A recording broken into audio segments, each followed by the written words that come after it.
Welcome to Chapter 2, Jesus, Paul, and the Emergence of Individualism. In the previous chapter, I raised the ancient question of what constitutes the best form of relationship between the individual and their community or society. I said that answers to this question exist on a spectrum ranging from high conformity at one end of the spectrum, where little individualism is permitted, to high individualism with wide personal freedoms at the other end of the spectrum. Jesus and the New Testament church lived in a society at the high conformity end of the spectrum, whereas today we live at the other end of the spectrum, in a hyper-individualist society. And since the teaching of Jesus and the New Testament was directed to people living in a high conformity society, then how are we to live as Christians in our context today at the other end of the spectrum? Well, to answer this, we need to look more closely at Jesus and early Christianity, even though they lived at the opposite end of the spectrum to ours. Today we call their context the Greco-Roman world. So in this chapter, I will first examine the constrictions of Roman culture, then examine how Jesus, Paul, and the early Jesus movement launched a radically alternative culture, opening the door to the emergence of a new sort of individual, and thus beginning the 2,000-year journey that would bring Western society to the hyper-individualism of today. So let's begin the story. This map shows the Roman Empire at its height. The Greco-Roman period lasted about a millennium. In Greco-Roman society, including in the New Testament period, the fundamental social unit was neither the state nor the individual, but the family. In Western society today, we understand society as an association of individuals. But in the Greco-Roman world, society was understood as an association of households. The eldest male, known in Latin as the paterfamilias, had absolute authority over everyone in the household, over his wife, his children, any relatives in the home, and servant slaves. To illustrate the absolute authority of the paterfamilias, he even had authority, even though it was rarely exercised, to put to death a family member at will, including his wife, with no external prohibition or punishment. The paterfamilias was also the family priest, responsible for ensuring the family gods and ancestors were honored and that they were given daily offerings in the household shrine. Just as the paterfamilias served the will of the ancestors or household gods, so the other members of the household served the will of the paterfamilias. There was a firm hierarchy within the household. Females were inferior to males. Slaves were, of course, lower still, with female slaves lowest of all. Wives were expected to be sexually faithful to their husbands, but it was perfectly acceptable for husbands to be sexually active with unmarried women. Not to mention that female household servants were often just sexual slaves for the paterfamilias. Outside of the household, society functioned by way of the ordo, a rigid social order or hierarchy defined by levels of status. Every person in society had their rank in the ordo, and there were complex rules to establish each person's rank. Each social rank came with its own responsibilities and restrictions, and responsibilities could not be declined, or else the gods would be offended and potentially take reprisal not just on the household, but on the whole city. This applied even to those at the highest social and political levels. If, for instance, the local assembly of citizens appointed one of its members as a magistrate or to some other civic position, saying no thank you was not an option, for neither fate nor the gods permitted the option to decline. For Greeks and Romans, the rigid stratification of society simply reflected the rational order and stratification of the universe. Everything has its place in the order, from the stars to the animals. Consequently, the Greco-Roman world considered inequality to be the natural, and therefore the morally normative, state of affairs. There could be some limited fluidity to these hierarchical patterns. For instance, a very small portion of slaves were occasionally manumitted or freed, but even then, their place on the social hierarchy remained very low. So the foundational value and overwhelming social pressure was for rigidity in the ordo. Indeed, to violate social inequality was to violate morality, because it was to violate the will of the gods. Each individual person was valued instrumentally, insofar as they fulfilled their obligations to their paterfamilias, to their family gods, to their city gods, and to the emperor. So there was limited opportunity for individual choice. Sons were always expected to take up the same trade or profession as their father. Otherwise, with rare exceptions, there is almost no concept of the ordinary person as an individual with inherent identity, worth, their own moral agency, or personal goals. This was simply because one's identity and role in life came from loyalty and from fulfilling the obligations that came with one's place in the ordo. The highest virtues, then, were those personal characteristics that supported the ordo. These were piety to the gods, loyalty to city or empire, and courage and heroism in war. Crucially, Roman virtues excluded any place for benevolent altruism towards those who suffer. Indeed, to show concern or action towards those who were vulnerable or suffering was considered a sign of weakness. The result was a society that could be very harsh and completely indifferent to suffering. For instance, unwanted newborns, especially girls, were exposed. That is, they were simply left on the ground or on a trash heap to die from exposure to the harsh Mediterranean sun, though often retrieved by a passerby to be raised as a slave. Indeed, exposed infants provided an important source of domestic slaves in the Roman world. It was rare for families to have 2 daughters. Any girls born after the first daughter were usually killed or exposed. Popular entertainment was often brutal. It included live killing of people, such as the gladiator fights in which slaves or prisoners of war would be forced to fight each other, either individually or as groups, to the death, in bloody, merciless matches merely for the pleasure of cheering crowds. Animals, too, would be set on each other, or onto prisoners or slaves, depending on the form of entertainment on offer at the local arena that day. As Larry Seidentop puts it, compassion would have been an unintelligible concept in Roman culture. Underneath all this was the Roman notion of fate, moira. One's place in the ordo was ultimately set by fate, which was controlled by a combination of the stars and the goddess Fortuna. Romans believed that each person has a moira, a fate, assigned to them by Fortuna and by the stars. Seeking to exceed one's limits and one's place in the social order would result in the anger of the gods descending upon not just the offending individual, but also the whole community. Yet any effort to exceed the boundaries of one's fate would be pointless anyway, for escaping one's moira as set by the stars and Fortuna is impossible. Consequently, astrology played an important part in Roman life as a means to learn or predict one's fated future.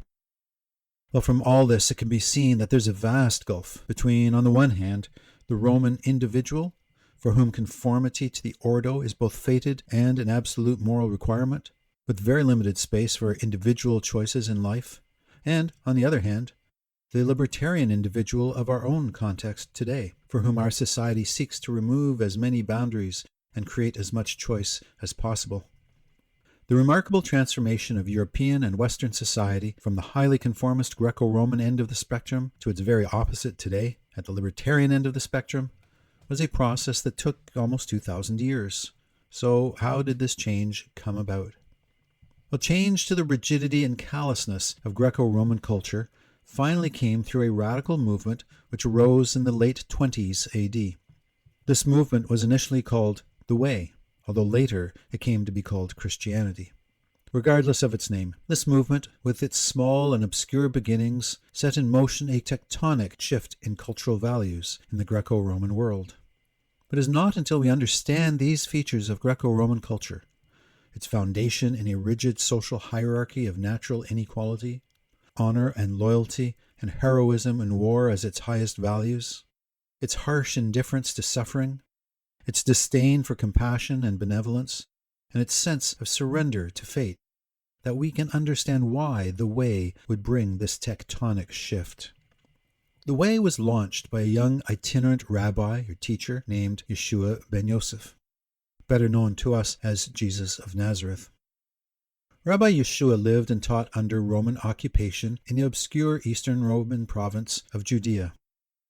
People in secular 21st century culture today have a very limited sense of the teachings and practices of this man, let alone the depth of his impact on peoples and cultures from North Africa and Europe through to Central Asia. It is, however, critical to get some grasp of Jesus' ideas and practices in order to understand why he caused such a huge shift in cultural values, and how he would be so foundational to the emergence of the individual in Western culture. We get some initial insight through the words Jesus used to launch his work. One Sabbath in his home synagogue in Nazareth, Jesus read these words from the scroll of Isaiah to those assembled in the synagogue. "The Spirit of God is upon me to proclaim freedom to captives, recovery of sight to the blind, to send forth the oppressed in freedom." These were words of deep compassion, and thus in the Roman context of revolution, although Jesus would turn out to be a pacifist revolutionary.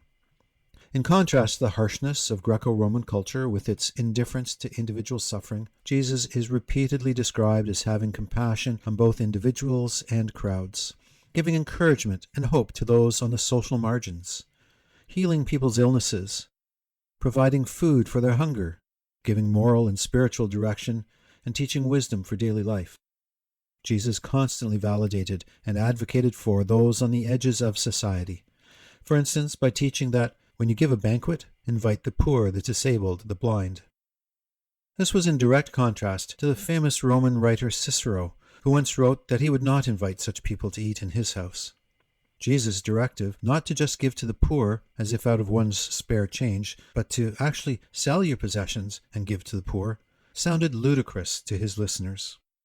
His declarations that the first shall be last and the last shall be first was completely revolutionary, because it completely overturned the stratified Roman social order, including, by implication, upending Roman control. His parables about leaving 99 sheep to go find one missing and seeking the lost coin taught the immense and equal value of each individual before God, in complete contrast to the Roman principle of natural inequality. Moreover, Jesus elevated the place and dignity of women, valuing women in themselves, rather than principally by their family role, as in Jewish and Roman culture. He rejected the convention that men should not talk to women in public. On numerous occasions, he talked directly with women in public, including women of dubious social reputation. He rejected the no-touch rule between men and women, accepting from a woman outside his family, and again one of dubious reputation, her physical touching gesture of gratitude, despite the religious leaders being, quote-unquote, scandalized that he let her do this. He rejected the law and the stigma that menstruation made a woman impure. And in marriage, he described man and woman in equal terms, simply as one flesh together. Perhaps most famously, Jesus entrusted the first report of his resurrection to his women followers, despite the rejection in Jewish tradition of women as valid witnesses. So even in his resurrection, Jesus was giving women equal standing with men. For Yeshua, every person was of equal value before God, regardless of their location in the ordo or their value in society. He taught and practiced individual value as inherent, not instrumental. And so the Gospels portray Jesus as responding to people not on the basis of their social roles or group status, but on the basis of their inherent worth and individual need. Jesus' core teaching, the two great commandments, can be paraphrased this way. Love God with every fiber of your being, and love everyone else, including the poor, the oppressed, strangers, anyone who is vulnerable, as well as your enemies. And love them with compassion and self-sacrificially, potentially even with the cost of your life.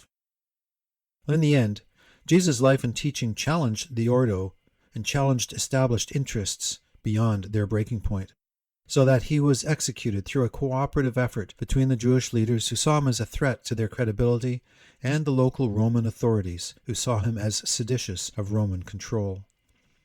We will connect all this back to the emergence of the modern individual and hyper-individualism in due course, but we need now to make some comments on the rest of the New Testament as well. The teachings and practices of Yeshua were carried on by followers who spread the way westward through the Roman Empire and eastward through the Persian Empire. The most prominent proponent of the way was Saul or Paul of Tarsus. In his letter to the church in Ephesus, Paul records a creed-like statement of faith, apparently used by some communities in the early church, that Jesus, although being in nature God, did not consider equality with God something to be used to his own advantage. Rather, he made himself nothing by taking the nature of a servant. The claim here is that Jesus is divine, the incarnation of the creator of the universe, with access to all the power of that creator, and yet he used that power not for his own benefit, but to humbly and self-sacrificially serve the needs of others, particularly those who are vulnerable. This was a direct subversion of Greco-Roman values around power. St. Paul also had his own way to express Jesus' equal valuation of all people before God, through his famous statement that there is neither Jew nor Gentile, neither slave nor free, neither male nor female, for you are all one in Christ. The early church understood this statement to mean the spiritual equality of all who are in Christ, but the implication quickly followed that this also meant equalizing social effects. We see this, for instance, in Paul's comment to Philemon to treat his runaway slave Onesimus as a brother. We also see this in the case of wives and husbands. While there are certainly New Testament texts that imply marital hierarchy, there are also New Testament texts, such as in Mark 12, Philippians 2, Galatians 3, and Ephesians 5, which lead to egalitarian effects in marriage. In Ephesians 5, for instance, husbands are told to love their wives as Christ loved the church, which means to live not for his own benefit, but rather self-sacrificially for her benefit. In Galatians 5:21, spouses are to submit to each other, not solely the wife to the husband. And husbands are to be sexually exclusive with their wife. Today we gloss over these parts of Paul, not recognizing that within Greco-Roman culture of the day, these words constituted outrageous limitations on men, by giving to women a level of equality in marriage that directly undermined the absolute male rule of the domestic ordo. In short, such principles and values within the way as love each other sacrificially, God's work as servanthood, the equality of all, mutual submission of spouses, and the dignity and equality of women and outcasts through how Jesus related with them, all powerfully expressed God's principle of equal value and dignity to everyone in society. In effect, the individual is no longer valued simply for their family roles and political roles. Rather, each individual now has value by virtue of being created in the image of God and by being a child of God. And everyone, regardless of their social standing or any other difference, has this equal status before God, and therefore before each other. All this undermined the foundations of the Roman social order. It was profoundly subversive and had a powerful effect on people, becoming a critical element in why the way spread so widely in urban centers of the empire over the first 3 centuries. For the inherent equality of all people was such good news to women, to the poor, and slaves. And then it was often Christian wives who converted their husbands.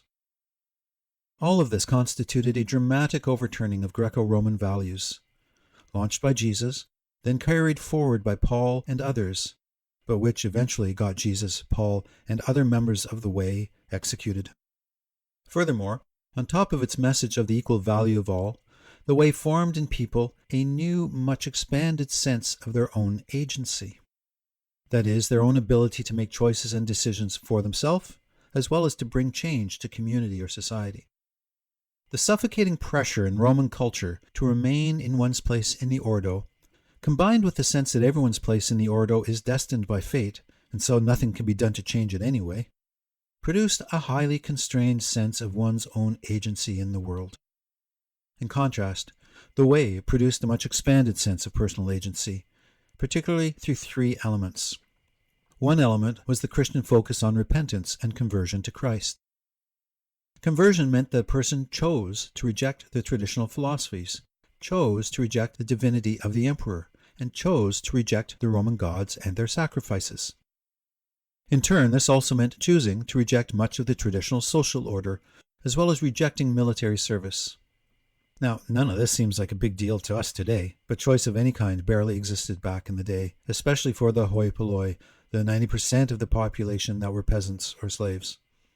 Moreover, the choice to convert to Christ and his way often came at considerable personal cost, from shunning to imprisonment, even to execution.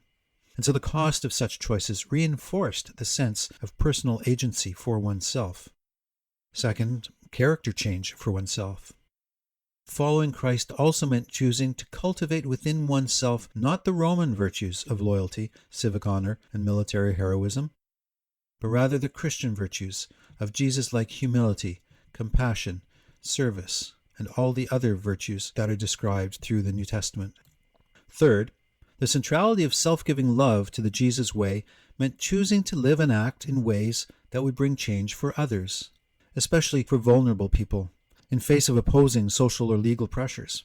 For instance, opposing the gladiator fights, rescuing exposed infants, and offering free accommodation to travelers are just 3 examples of Christian behaviors that were criticized in Roman literature for breaking with Roman practices.